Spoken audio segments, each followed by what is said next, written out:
Nabully ako sa school. Hello sa inyo, tanong ko lang, sino ba naka-experience dito na binubully sa school or sa bahay?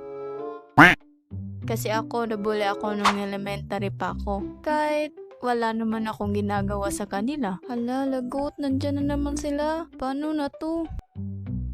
Payat talaga niya. Lagot ka sa amin mamaya. Hoy, ikaw, yung nang-bully sa akin. Pag napanood mo to at nag-subscribe ka, pinapatawad na kita. Lo. Kasagaran naman sa nambuli sa akin noon ay mga lalaki. Meron dyan sinasapak ako, inihila buhok ko, at binabato ako ng mga masasakit na salita. Huwag ka na iyak, Beshi.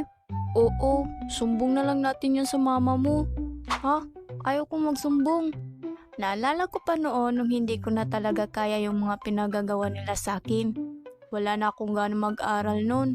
Oh, ba't di ka pa nakabihis? Malilate ka na. Di lang muna ako papasok sa ngayon. Ba't di mo pina-guidance? Di naman ako aware doon na pag binubuli ka may guidance. Di rin naman ako sumbungira sa teacher. Kasi pag nagsumbong ako, wala rin lang naman mangyayari. At saka, di rin lang naman sila titigil. Ma'am, inaaway po nila ako. Kayo, tigilin nyo na yan ha. Puro kayo pasaway. Isusumbong ko kayo sa mga parents nyo. The next day.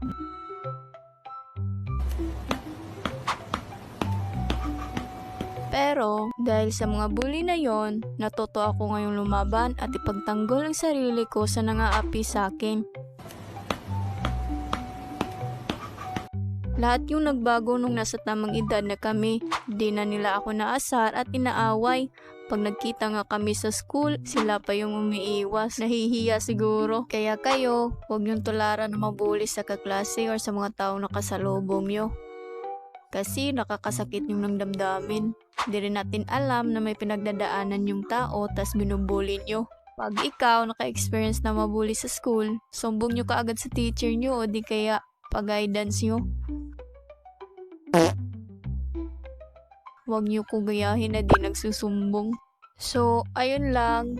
Dito lang muna tayo. May gagawin pa kasi ako.